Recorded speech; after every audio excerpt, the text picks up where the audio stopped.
بسم اللہ الرحمن الرحیم سلسلہ دروس احیاء العلوم بحمد اللہ تعالی۔ آج ہمارا درس نمبر 115 ہے۔ 114 دروس ہمارے بحمد اللہ مکمل ہو چکے۔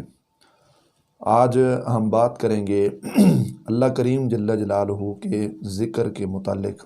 قرآن مقدس، قرآن مجید، قرآن رشید میں مختلف مقامات پر اللہ تعالیٰ جل جلالہ نے ذکر کی فضیلت کو بیان کیا۔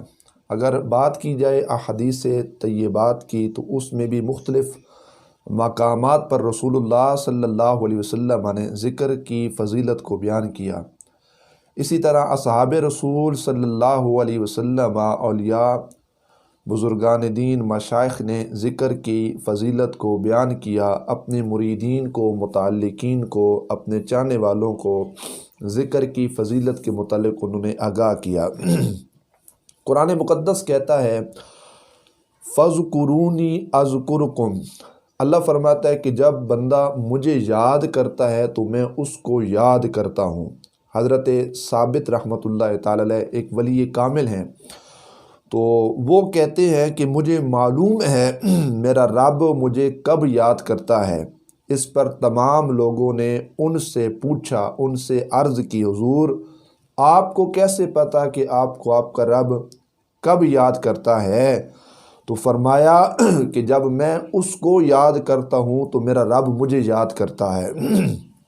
رب ویسے بھی بھولنے سے پاک ہے، اس کی طرف بھول کی نسبت کرنا یہ تو سمجھو ہم نے اپنے ایمان کو خراب کرنے والی بات ہے۔ لیکن جب انسان اس کا ذکر کرتا ہے، اس رب کو یاد کرتا ہے، تو کریم رب کی طرف سے ایک خاص رحمتیں جو ہے وہ بندہ مومن کے اوپر نازل ہوتی ہیں، ایک خاص توجہ ہو جاتی ہے اس کی رحمت کی، اس کی برکت کی، جس مقام منزل پر انسان اللہ کریم جل جلالہ کا ذکر کرتا ہے۔ پھر اللہ فرماتا ہے اذکر اللہ کثیرا، اذکر اللہ ذکرا کثیرا، اللہ کو بہت زیادہ یاد کرو۔ یہ نہیں کہ بس تھوڑا سا ذکر کر لیا پھر کافی ساعتیں، کافی سال اس کو بھول گئے، بلکہ فرمایا کہ بہت زیادہ جو ہے وہ اس کو یاد کرو۔ اور اللہ ایک اور مقام پر ارشاد فرماتا ہے فَإِذَا أَفَضْتُم مِّنْ عَرَفَاتٍ فَاذْكُرُوا اللَّهَ عِندَ الْمَشْعَرِ الْحَرَامِ وَاذْكُرُوهُ كَمَا هَدَاكُمْ۔ فرمایا جب تم مقام عرفات سے واپس لوٹو تو مشعر حرام کے پاس اللہ کا ذکر کرو، اسے یاد کرو، اس رب نے ہی تمہیں ہدایت دی ہے، اس کا ذکر کرنا ہے۔ اور ایک اور مقام پر اللہ فرماتا ہے جب مناسک حج ادا کر چکو تو اللہ کا ذکر کرو۔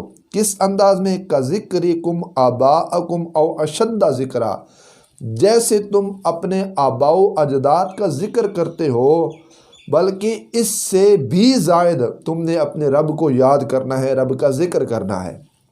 اب ہم اندازہ لگائیں تو ہم اپنے آباء و اجداد کا جس طرح تذکرہ کرتے ہیں، جس طرح ان کو یاد کرتے ہیں، تو وہ کتنا ہم یاد کرتے ہیں۔ اس آباء و اجداد کے ذکر اور ان کو یاد رکھنے سے بڑھ کر ہم نے اس اللہ کا ذکر کرنا ہے، اس اللہ کو یاد رکھنا ہے۔ لیکن افسوس یہ ہوتا ہے کہ ہم نے رب کی ذات کو بالکل ہی بھلا دیا۔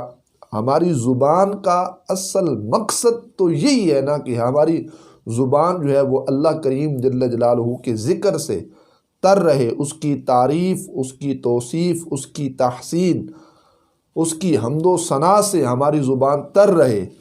لیکن دنیا کی ہر وہ فحش، ہر وہ گندی بات، ہر وہ ہنسی، ہر وہ مذاق، ہر وہ بیہودہ مجالس اور محافل میں ہماری بکنے والی زبان جو ہے وہ دنیا کے مصروفیات اور دنیا کے لغو باتوں کے اندر تو مصروف رہتی ہے۔ افسوس ہم نے اپنی زبان کو ذکر خدا سے تر نہ کیا۔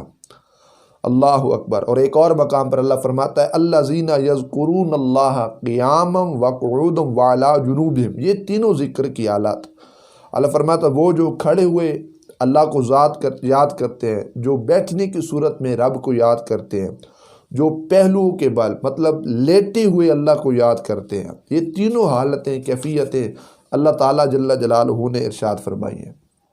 فرمایا فَإِذَا قَضَيْتُمُ الصَّلَاةَ فَاذْكُرُوا اللَّهَ قیامم وقعودم وعلا جنوبکم، فرمایا جب تم نماز ادا کر چکو اللہ کا ذکر کرو۔ کس انداز میں؟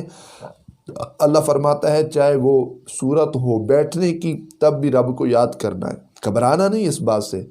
فرمایا چاہے وہ صورت ہو کھڑے ہونے کے لحاظ سے، کھڑے ہو کر بھی رب کا ذکر کرو، بیٹھے ہو تب بھی رب کا ذکر کرو۔ اگر بالکل اس حالت سے تم جو ہے وہ نہ کھڑے ہو سکتے ہو نہ بیٹھ سکتے ہو، اگر تم پہلو کے بل لیٹے ہو تو لیٹ کر بھی اس کریم رب کا نام لینا ہے، اس کریم رب کو یاد کرنا ہے، اس کریم رب کا ذکر کرنا ہے۔ بندہ مومن کا کام ہے ذکر کرنا اور رحمتوں کی بارش کا نزول کرنا، یہ رب ذوالجلال کا کام ہے۔ سیدنا ابن عباس رضی اللہ تعالی عنہ آپ ارشاد فرماتے ہیں کہ رب کا ذکر کس لمحے کرنا ہے؟ فرماتے ہیں دن ہو یا رات رب کا ذکر کرو، خشکی میں ہو رب کا ذکر کرو، سمندر میں ہو رب کا ذکر کرو، سفر میں ہو تب بھی رب کا ذکر کرو، حضر میں ہو تب بھی رب کا ذکر کرو۔ فرمایا فقر کی حالت میں ہو تب بھی رب کا ذکر کرو، مرض میں ہو تب بھی رب کا ذکر کرو، عالم صحت کے اندر ہو تب بھی رب کا ذکر کرو، ظاہری طور پر بھی رب کا ذکر کرو اور باطنی طور پر بھی ہمیشہ رب کا ذکر کرتے رہا کرو۔ یہ سیدنا ابن عباس رضی اللہ تعالی عنہ نے ارشاد فرمایا ہے۔ اور اللہ تعالیٰ نے منافقین کی کیفیت کو بیان کیا۔ اللہ فرماتا ہے وَلَا يَذْكُرُونَ اللَّهَ إِلَّا قَلِيلًا، منافق رب کو یاد نہیں کرتے الا قلیلا، مگر تھوڑا یاد کرتے ہیں۔ تھوڑا ذکر کرنا، تھوڑا رب کو یاد کرنا اور اپنے آباء و اجداد اور بقیہ معاملات میں اپنی زبان کو تر رکھنا، آباء و اجداد کو یاد رکھنا اور رب کو معاذ اللہ تھوڑا یاد کرنا، استغفر اللہ تھوڑا یاد کرنا، یہ منافقین کی حالت ہے۔ اللہ منافقوں کے بارے میں ارشاد فرماتا ہے وَلَا يَذْكُرُونَ اللَّهَ إِلَّا قَلِيلًا، منافق رب کو یاد نہیں کرتے مگر تھوڑا یاد کرتے ہیں۔ اللہ اکبر۔ اور اللہ فرماتا ہے اپنے رب کو اپنے دل میں گڑ گڑاتے ہوئے یاد کرو، روتے ہوئے، ڈرتے ہوئے، آواز بلند کیے بغیر، صبح ہو یا شام یاد کرو۔ وَلَا تَكُن مِّنَ الْغَافِلِينَ، اور غافل لوگوں میں سے نہ ہو جاؤ، ایسے لوگ جو ذکر الہی سے منہ موڑ لیتے ہیں وہ غافلین کی جماعت میں ہو جاتے ہیں، غافل لوگوں میں ہو جاتے ہیں۔ اللہ فرماتا ہے ایسا نہیں کرنا، ہمیشہ اپنے رب کریم جل جلالہ کا ذکر کرتے رہنا ہے۔ اللہ اکبر۔ اور پھر دوسری بات، حضور نبی رحمت عالم صلی اللہ علیہ وسلم کی حدیث سنیے۔ نبی کریم علیہ السلام فرماتے ہیں غافل لوگوں کی مثال حضور نے ذکر کی، فرمایا غافل لوگوں میں ذکر کرنے والوں کی مثال اس طرح ہے جس طرح سوکھے درختوں میں سرسبز درخت ہوا کرتا ہے۔ یہ سوکھے جو درخت ہیں یہ مثال ہے منافقین کی، اور ان میں جو سرسبز درخت ہے یہ مثال ہے ان لوگوں کی جو اللہ کریم جل جلالہ کا ذکر کرتے ہیں۔ اور ایک اور مقام پر ہمارے آقا صلی اللہ علیہ وسلم نے ارشاد فرمایا غافلوں میں ذکر کرنے کی مثال حضور فرماتے ہیں اس طرح ہے جس طرح میدان جنگ میں سے بھاگنے والے مجاہد کی مثال ہے۔ اللہ اکبر۔ میدان جہاد میں کچھ لوگ بھاگ جاتے ہیں، کچھ لوگ ڈٹے رہتے ہیں، استقامت کو اختیار کرتے ہیں، جان جاتی ہے جائے لیکن ہم یہاں سے واپس نہیں لوٹیں گے۔ تو جو بھاگ گئے سمجھو وہ غافل، جو بھاگ گئے سمجھو وہ اللہ کے ذکر سے منہ موڑنے والے، جو وہاں پر جنہوں نے استقامت اختیار کی سمجھو وہ اللہ کے ذاکر ہیں۔ جتنے انوار و تجلیات اور جتنا ثواب اور جتنی خاص رحمت کی توجہ مجاہدین پر ہوتی ہے جو اللہ کی راہ میں جہاد کرتے ہیں، اتنی ہی خاص توجہ رب کی رحمت کی ایسی مجالس اور ایسی محافل پر ہوتی ہیں جس مجالس اور محافل میں اس کریم رب کا ذکر کیا جائے، اس کریم رب کو یاد کیا جائے۔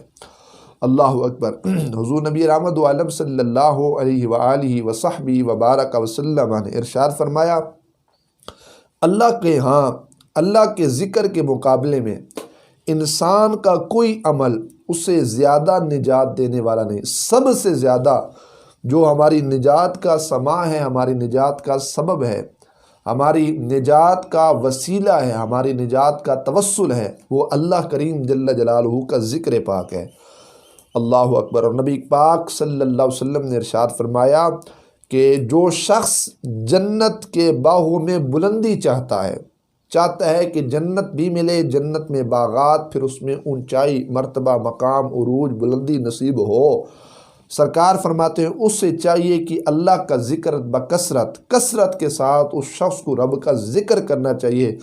کثرت کے ساتھ جب ہم رب کا ذکر کریں گے تو جنت کے باغات میں ہمارا جو مقام ہوگا وہ اللہ بلند فرمائے گا۔ اللہ اکبر۔ حضور نبی پاک صلی اللہ علیہ وسلم نے ارشاد فرمایا، صبح و شام یوں کرو کہ تمہاری زبان اللہ کریم جل جلالہ کے ذکر سے تر رہے۔ اللہ اکبر۔ صبح و شام اس طرح کرو کہ تم پر کوئی گناہ نہ ہو۔ اور نبی پاک علیہ السلام نے ارشاد فرمایا، صبح و شام اللہ کریم جل جلالہ کا ذکر کرنا اللہ کریم جل جلالہ کے راستے میں تلوار توڑنے اور پانی بہانے کی طرح مال خرچ کرنے سے بہتر ہے۔ اتنا مال ہم نے رب کی بارگاہ میں دیا، جس طرح پانی بہلایا جاتا ہے اتنا مال بھی دیا، لیکن اس مال دینے سے بہتر ہے کہ بندہ اللہ پاک جل جلالہ کا ذکر کرے، اس رب کو یاد کرے۔ جب ہم اس کو یاد کریں گے وہ رب ہمیں یاد کرے گا۔ اللہ اکبر۔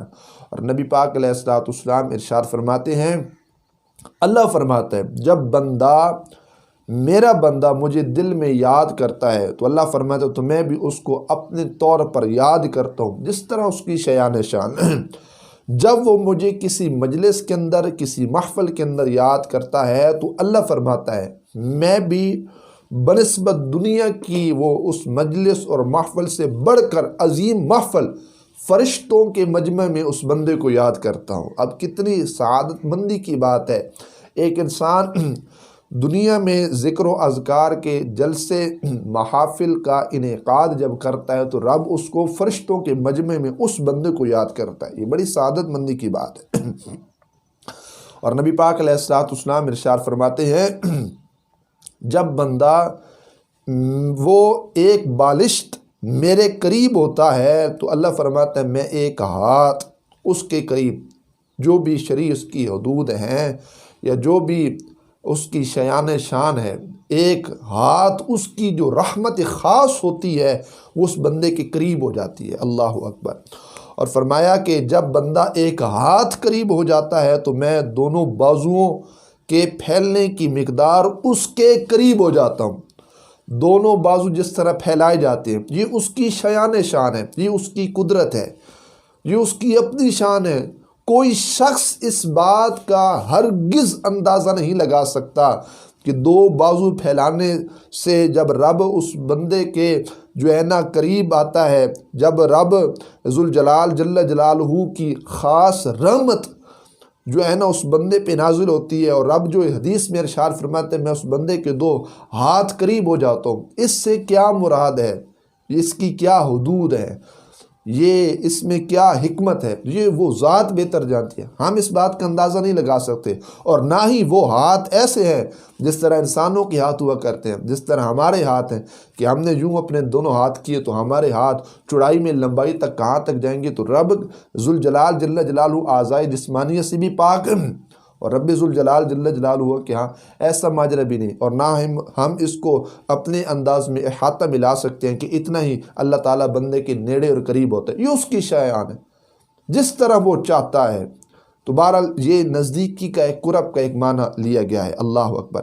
اللہ فرماتا ہے اور جب وہ میری طرف چل کر آتا ہے تو میری رحمت اس کی طرف دوڑ کے جاتی ہے۔ میں اپنی رحمت کو کہتا ہوں رحمت دوڑو اس کے پیچھے۔ اللہ اکبر۔ جب وہ میری طرف آتا ہے تو میری رحمت اس کی طرف جاتی ہے۔ اللہ اکبر۔ اور جس مقام پر اللہ یہ بات کہہ دے کہ میری رحمت اس بندے کی طرف دوڑ، ہر شخص اس کی رحمت لینے کا محتاج ہے، دعا کرتا ہے یا اللہ رحمت عطا فرما۔ ہم رحمت کی دعائیں مانگتے ہیں، لیکن ذاکرین اللہ کا ذکر کرنے والے وہ خوش نصیب حضرات ہیں، وہ خوش قسمت لوگ ہیں کہ جن کے بارے رب یہ کہتا ہے کہ جب وہ میرے نیڑے آتے ہیں، میرے قریب آتے ہیں، میری طرف چلتے ہیں تو اللہ فرماتا ہے میں اپنی رحمت کو اس کی طرف بھیج دیتا ہوں، دوڑ لگا کر دوڑ کر میری رحمت جاتی ہے ان کے پاس۔ اللہ اکبر۔ ایک ہے رحمت کو طلب کرنا اور ایک ہے اس کی طرف سے رحمت کا آنا۔ اگرچہ رحمت مانگنا بھی اچھی بات ہے، لیکن کمال بات یہ ہے کہ جب رب رحمت کو کہتا ہے کہ میرے بندے کے پیچھے چلے جا، وہ میرا بندہ جا رہا ہے، اس کی طرف دوڑ کر چلے جا۔ اللہ اکبر۔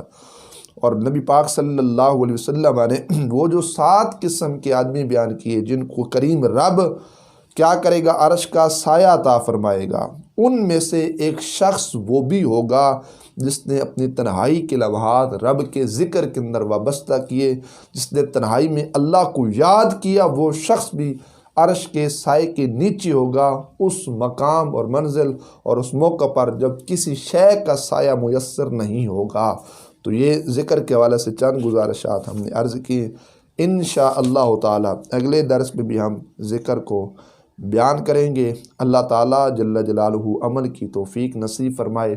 حضرت سیدنا امام غزالی علیہ الرحمہ، آپ کے اللہ درجات بلند فرمائے، آپ کے علمی روحانی فیوز و برکات سے اللہ مجھ سمیت آپ سب کو مستفیض فرمائے۔ وآخر دعوانا ان الحمد للہ تعالی رب العالمین۔